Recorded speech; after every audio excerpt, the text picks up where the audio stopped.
Halo gengs, selamat datang di Zona Donghua Channel. Kali ini Mimin akan membahas tentang Battle Truck di Heaven Season 5. Buat kalian yang baru join, jangan lupa like, comment, dan subscribe, dan nyalakan notifikasinya agar selalu update konten-konten terbaru dari Mimin tentunya. Oke, gak usah lama-lama, langsung aja kita ke spoilernya. Enjoy! Lubang cacing yang terhubung ke paviliun bintang jatuh terletak di bagian terdalam aliansi Yan, dilindungi oleh pertahanan yang sangat ketat. Xiao Yan tidak mempublikasikan lubang cacing ini. Meskipun biaya yang dikumpulkan dari mereka yang menggunakan lubang cacing itu cukup besar, Xiao Yan merasa lebih baik tidak menonjolkan diri dalam hal-hal seperti itu. Jika tidak, hal itu mungkin akan menimbulkan masalah yang tidak perlu karena hanya ada satu lubang cacing yang mengarah ke dataran tengah dari bagian barat laut benua. Hal itu akan membuat banyak orang merasa iri jika kabar itu sampai tersebar. Sebuah lubang cacing hitam pekat melayang di udara di dalam aula yang tak tertandingi luasnya. Lubang cacing itu berputar perlahan sementara gelombang fluktuasi spasial yang mengejutkan dipancarkan darinya. Apakah ini lubang cacing? Kelompok Cailin sedikit tercengang dan penasaran saat mengamati lubang cacing ini. Ini pertama kalinya mereka melihat lubang cacing. Hal seperti ini jarang terlihat di tempat seperti wilayah barat laut benua. Xiao Yan tersenyum dan mengangguk. Di sampingnya berdiri dokter peri kecil, Tianhuo Zunze, dan King Lin. Para ahli yang diundang telah kembali ke dataran tengah segera setelah menyelesaikan masalah dari Sekte Singa Mendalam. Kakak kedua, kami akan pergi. Kalau ada apa-apa nanti, kalian bisa kirim seseorang ke paviliun bintang jatuh.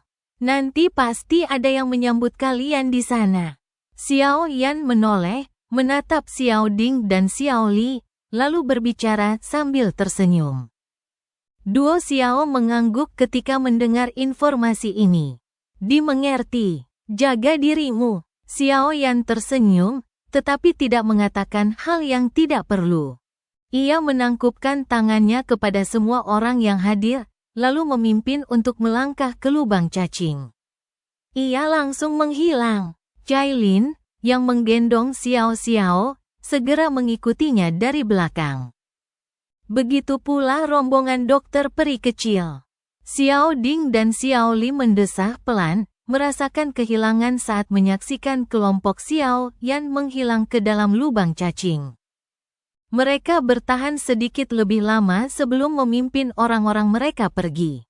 Aula dalam paviliun bintang jatuh, ini, putrimu. Yao Lao mengamati gadis kecil berpakaian putih itu. Ia memeluk paha Xiao Yan dan menggunakan mata hitam legamnya yang besar untuk menatapnya. Wajah tua Xiao Yan dipenuhi ekspresi terkejut. Xiao Yan tanpa sadar tersenyum dan mengangguk ketika melihat tingkah Yao Lao. Ia tahu bahwa Yao Lao telah ditangkap oleh aula jiwa ketika Cailin dicurigai sedang hamil. Karena itu, ia tidak menyadari situasi ini. Jadi Xiao Yan menjelaskan secara singkat apa yang terjadi saat itu. Sungguh tak terduga, sungguh tak terduga. Meskipun Yao Lao biasanya tenang dan tenang, ia tetap menggelengkan kepala tanpa sadar setelah mendengar cerita Xiao Yan.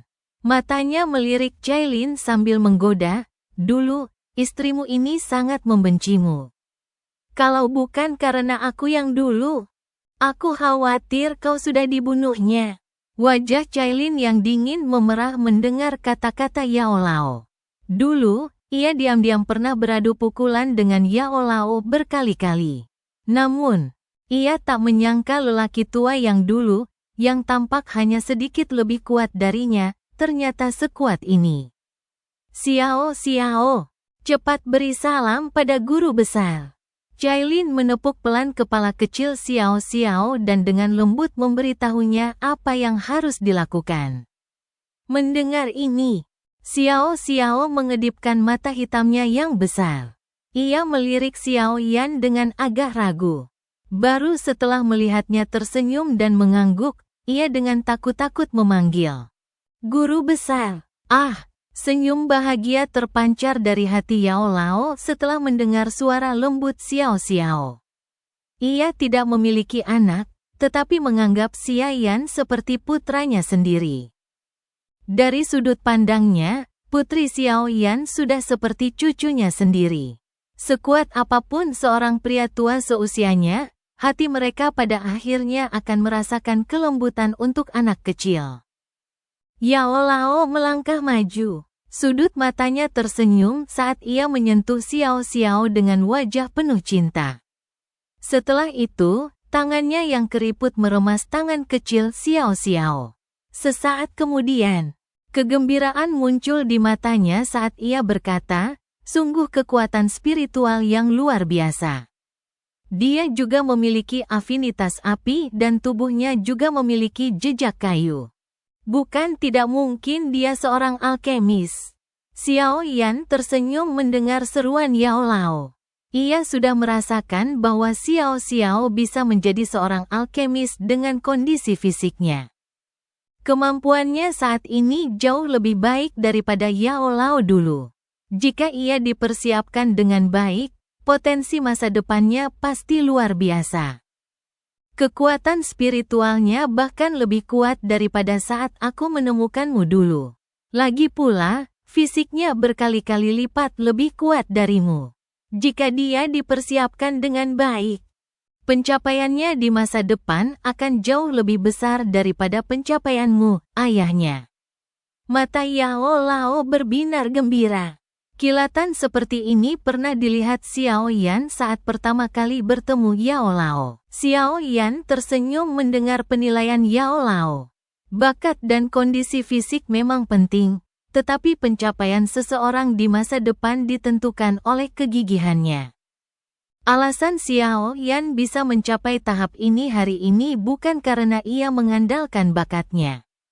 Sebaliknya, ia telah mencapai terobosan dengan berkutat di antara hidup dan mati dalam pertempuran berdarah demi pertempuran. Seorang ahli sejati tidak mengandalkan bakat, melainkan ketekunan yang luar biasa. Tangan Yao Lao terus mencubit tulang Xiao Xiao. Tangannya mengerahkan sedikit lebih kuat, membuat mulut kecil Xiao Xiao mengerucut. Ia terus menggerutu, membuat semua orang tertawa. Mengapa aku yang dulu tidak mengajari Xiao Xiao kecil di masa depan? Yao Lao akhirnya mengangkat kepalanya setelah mencubitnya cukup lama. Matanya menatap Xiao Yan sambil bertanya tanpa ragu. Bahkan ia tak mampu menahan diri saat berhadapan dengan Xiao Xiao, yang bagaikan batu giok mentah yang sempurna. Xiao Yan tersenyum dan mengangguk menanggapi saran Yao Lao. Ia telah membawa Xiao Xiao kembali ke paviliun bintang jatuh untuk dilatih olehnya. Tak seorang pun di antara kenalannya yang mampu melampaui kemampuan Yao Lao dalam mengolah obat. Tentu saja, yang terbaik baginya adalah melatih Xiao Xiao secara pribadi. Xiao Yan juga mengerti dalam hatinya bahwa bakat Xiao Xiao mungkin sangat menarik. Tetapi bakatnya tidak akan cukup untuk membuat seorang ahli seperti Yao Lao merasa cemas. Yao Lao benar-benar menganggap Xiao Xiao sebagai cucunya dan berharap dia tumbuh sempurna. Hal ini membuat Xiao Yan merasa sedikit tersentuh. Anak ini sudah beberapa hari ini menemanimu melewati lubang cacing. Biarkan dia istirahat dulu. Yao Lao menepuk kepala Xiao Xiao dengan penuh kasih sayang, lalu mengembalikannya kepada Cailin dengan agak enggan. Setelah itu, ia meminta seseorang untuk membantu Cailin dan putrinya beristirahat. Kalau begitu, kalian berdua sebaiknya melanjutkan obrolan. Cailin adalah seseorang yang peduli terhadap orang lain. Ia menyadari bahwa guru dan muridnya ini perlu berbicara tentang sesuatu. Karena itu, ia berbicara dengan lembut kepada Xiao Yan sebelum perlahan pergi bersama Xiao Xiao. Yao Lao mengalihkan pandangannya setelah melihat Cailin membawa Xiao Xiao pergi. Ia tersenyum dan berkata, "Anak kecil, kau telah membantu melahirkan putri yang baik. Namun, kebersamaanmu dengan Medusa telah melampaui harapanku. Xiao Yan merentangkan tangannya. Hubungan antara dirinya dan Cailin cukup rumit. Siapa sangka Ratu Medusa, yang selama bertahun-tahun mengejar Xiao Yan dengan niat membunuh, akan benar-benar menjadi istrinya. Aku juga sudah mendengar tentang masalah ini kali ini. Mampu mengirim 2 Tianzun sudah cukup untuk menunjukkan bahwa aula jiwa tidak main-main. Namun, mereka menderita kerugian besar kali ini. Tianzun ke-9 dibunuh di tempat olehmu. Dan Tianzun ke-4 dipukuli hingga setengah mati sebelum melarikan diri. Yao Lao mengelus jenggotnya dan tertawa. Sejujurnya, aku tidak tahu apa yang direncanakan aula jiwa. Klan ini selalu misterius dan tak terduga. Mereka jelas sedang menjalankan rencana licik, dilihat dari cara mereka mengumpulkan jiwa. Apalagi, melihat peningkatan pengumpulan jiwa akhir-akhir ini. Rencana licik ini kemungkinan berkembang sangat cepat. Berdasarkan informasi yang kuperoleh, tampaknya beberapa perang besar telah meletus di wilayah lain di benua ini di luar dataran tengah. Aula jiwa kemungkinan terlibat dalam perang-perang ini. Yao Lao merenung. Oh, perang telah meletus di berbagai penjuru benua? Ekspresi Xiao Yan berubah setelah mendengar ini. Ia merasa sedikit gelisah. Apa sebenarnya yang direncanakan orang-orang dari aula jiwa ini? Ya, Yao Lao mengangguk dengan ekspresi serius. Ia mendesah pelan beberapa saat kemudian dan mengganti topik pembicaraan. Masih ada setengah bulan lagi sebelum pameran dagang spasial dimulai. Kita juga harus mempersiapkan diri dengan baik selama periode ini. Mereka yang dapat berpartisipasi dalam pameran dagang spasial semuanya adalah para ahli top dan faksi-faksi kuat. Api teratai iblis pemurni terlalu menarik. Karena kita sudah mendapatkan beritanya, faksi-faksi lain juga akan mengetahuinya. Karena itu, kita pasti harus membayar mahal untuk bersaing memperebutkan fragmen peta terakhir. Xiao Yan mengangguk. Api teratai iblis pemurni berada di peringkat ketiga dalam peringkat api surgawi. Peringkat ini saja sudah menunjukkan kekuatannya yang luar biasa. Daya tariknya tentu saja tak perlu disebutkan. Meskipun hanya sebuah pecahan peta, nilainya pasti sangat mengerikan.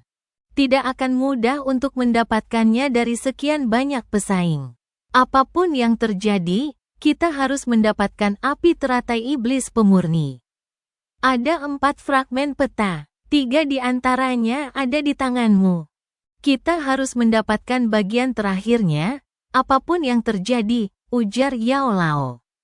Api surgawi di 3 posisi teratas peringkat api surgawi memiliki daya rusak yang luar biasa. Ketiga jenis api surgawi ini sangat langka di dunia.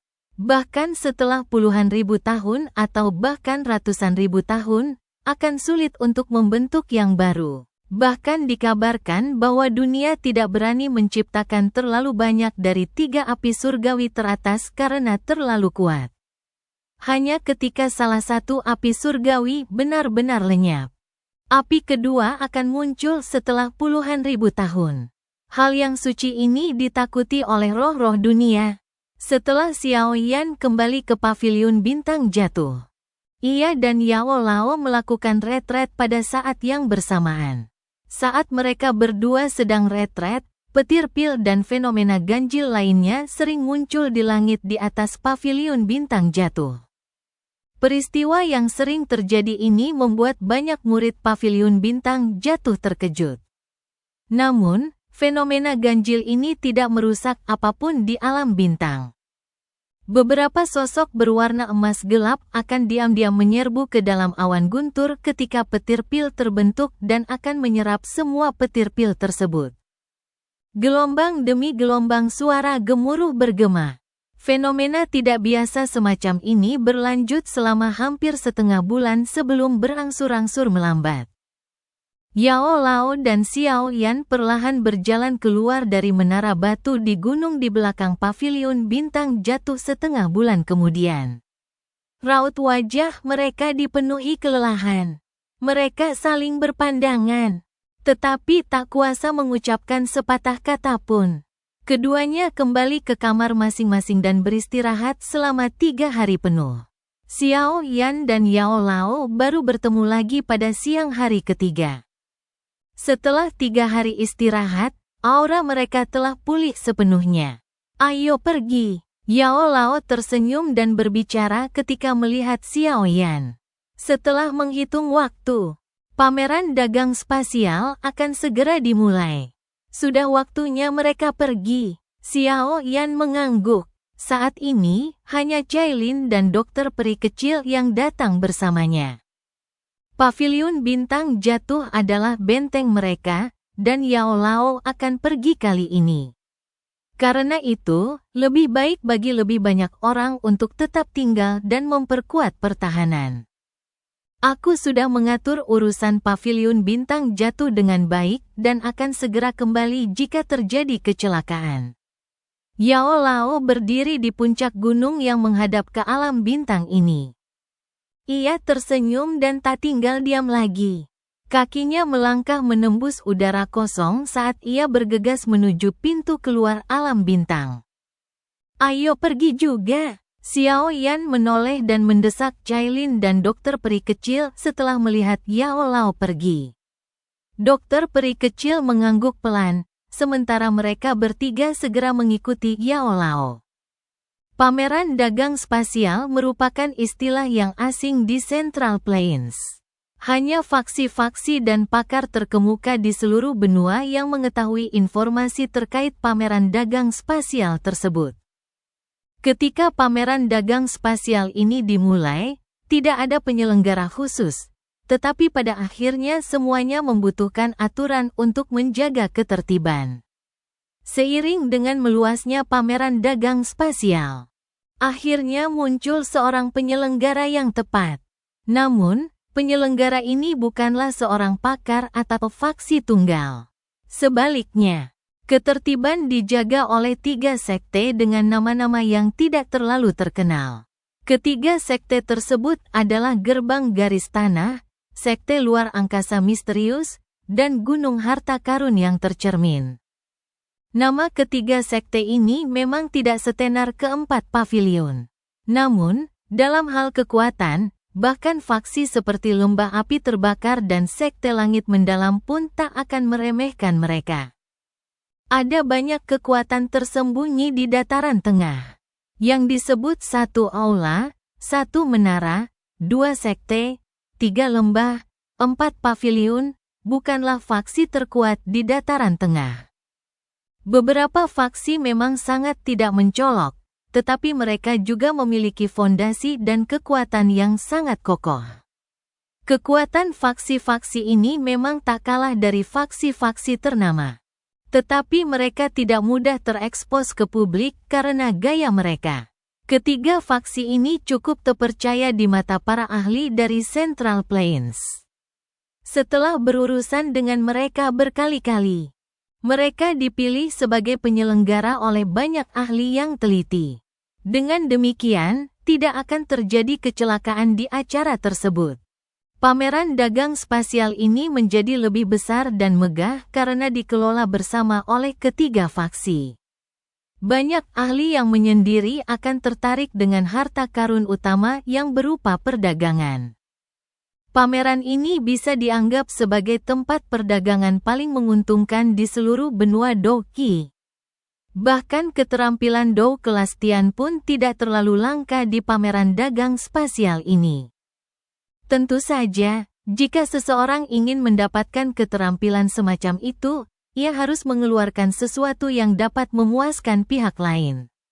Jangan pernah berpikir untuk mencoba merampok di acara ini. Jika tidak, ia akan menjadi sasaran serangan gabungan dari 3 sekte besar dan akan dipandang dengan permusuhan oleh para ahli lainnya karena siapapun yang ingin berpartisipasi dalam pameran dagang spasial ini harus bersumpah akan menyerang siapapun yang membuat masalah selama acara. Sebagian besar ahli sejati masih menepati janji yang telah mereka ucapkan. Meskipun hal serupa pernah terjadi di beberapa peristiwa sebelumnya. Mereka yang ingin merebut barang milik orang lain dengan paksa tidak akan mendapatkan akhir yang baik. Berkat semua aturan inilah pameran dagang spasial berkembang pesat. Jumlah pakar terkemuka yang diundang pun meningkat. Lokasi pameran dagang spasial diadakan di gurun tandus di bagian selatan dataran tengah. Pasir dan angin biasanya bertiup di tempat ini, menyebabkannya sepi. Terlebih lagi, ini adalah daerah miskin dan jarang ada faksi yang mencoba mengambil untung darinya. Oleh karena itu, gurun ini adalah tanah tandus. Orang biasa tidak akan pernah bisa membayangkan bahwa tempat ini, yang bahkan binatang buas pun tidak ingin kunjungi, adalah kawasan perdagangan terbaik di dataran tengah. Swus, deru angin tiba-tiba muncul di langit cerah di luar gurun, dan 4 sosok samar melintas. Sesaat kemudian, mereka muncul di tepi gurun. Apakah di sini? Xiao Yan mengangkat kepalanya dan menatap gurun pasir kuning yang mengamuk. Ia bertanya dengan heran. Ya, Yao Lao tersenyum dan mengangguk. Matanya perlahan menyapu sekelilingnya sambil tertawa kecil. Tempat ini mungkin tampak sepi, tetapi jika kau perhatikan dengan saksama, kau bisa merasakan ada cukup banyak aura kuat di dalamnya. Xiao Yan mengangkat alisnya ketika mendengar kata-kata Yao Lao. Jantungnya berdebar kencang saat persepsi spiritualnya menyebar ke segala arah. Rasa terkejut langsung muncul di wajahnya. Ia telah mengamati persepsi spiritualnya sebentar dan menemukan lebih dari 100 aura di gurun ini. Aura terlemah berada di kelas Douzun bintang 3. Sementara yang terkuat samar-samar memancarkan fluktuasi unik. Xiao Yan telah merasakan riak seperti itu dari Yao Lao berkali-kali sebelumnya. Fluktuasi misterius yang hanya dimiliki oleh Douseng elit. Meskipun riak ini sangat redup, itu juga berarti pemilik aura setidaknya telah mencapai puncak 8 perubahan bintang ke-9 kelas Douzun. Jika tidak, mustahil menciptakan fluktuasi seperti itu. Memang layak menjadi pameran dagang kelas atas di Central Plains. Pameran ini telah menarik begitu banyak pakar, puji Xiao Yan lirih. Ini hanyalah aura yang bisa ia rasakan. Hatinya menyadari ada beberapa aura yang tak bisa ia deteksi. Pemilik aura ini kemungkinan besar memiliki Santo dalam nama mereka. Haha, ini hanya sebagian kecil. Setelah memasukinya, kalian akan menyadari bahwa tempat ini benar-benar sesuai dengan reputasinya sebagai tempat mewah. Yao Lao mengelus jenggotnya dan tertawa. Ia segera menambahkan dengan agak serius. Kalian semua harus bersikap baik begitu kita masuk. Ada banyak ahli di dalam. Beberapa sekte tersembunyi mungkin tidak terkenal. Tetapi sekte tersebut mungkin berisi keberadaan Douseng yang seperti iblis tua. Karena itu, sebaiknya kita tidak menyinggung mereka sebisa mungkin. Kelompok Xiao Yan mengangguk ketika mendengar peringatan Yao Lao. Paviliun bintang jatuh saat ini mungkin berkembang pesat. Tetapi ini karena mereka mengandalkan status alkemis Yao Lao dan kekuatan bansengnya. Jika tidak, Paviliun bintang jatuh hanyalah faksi yang mirip dengan paviliun petir angin. Mungkin tidak banyak faksi serupa di dataran tengah, tetapi pasti ada cukup banyak. Tentu saja, jika orang lain memprovokasi kita. Tentu saja kita tidak boleh bersikap lunak. Yao Lao tersenyum tipis saat berbicara. Kelas banseng mungkin tidak tertandingi, tetapi ia masih memiliki status lain. Ia adalah seorang alkemis terkenal di dataran tengah. Menghadapi gelar ini, bahkan Douseng elit sejati pun tidak akan bersikap sombong saat bertemu dengannya. Ayo pergi. Yao Lao tidak berkata apa-apa lagi setelah kata-katanya terdengar. Dengan lambaian tangannya, tubuhnya melangkah menembus udara kosong saat ia bergegas menuju bagian terdalam gurun. Badai pasir kuning yang berhembus di sepanjang jalan menghilang secara otomatis ketika berada sekitar 100 meter darinya. Xiao Yan dan 2 orang lainnya mengikutinya dari belakang. Badai pasir yang sangat ditakuti orang biasa ini ternyata tidak menjadi penghalang bagi mereka. Oleh karena itu, kelompok Xiao Yan telah mencapai bagian terdalam gurun 10 menit kemudian. Mereka mengikuti Yao Lao dan mendaki gunung pasir yang sangat curam. Mata mereka menyapu sisi lain gunung pasir ketika mencapai puncak. Rasa terkejut menerpa wajah mereka. Kita bisa melihat lubang hitam berukuran 1000 kaki berputar perlahan di puncak gunung pasir yang menjulang tinggi, yang terletak di tengah gurun. Gelombang daya hisap perlahan menyebar darinya. Pada saat ini, beberapa orang dengan aura yang sangat kuat memancar turun dari pegunungan pasir di sekitarnya. Mereka menyerbu ke dalam lubang cacing dan menghilang. Ini pintu masuk pameran dagang spasial, ya, sudah ada area tersendiri untuknya. Megah sekali. Xiao Yan mendesah pelan dan bergumam pada dirinya sendiri saat dia mempelajari adegan ini.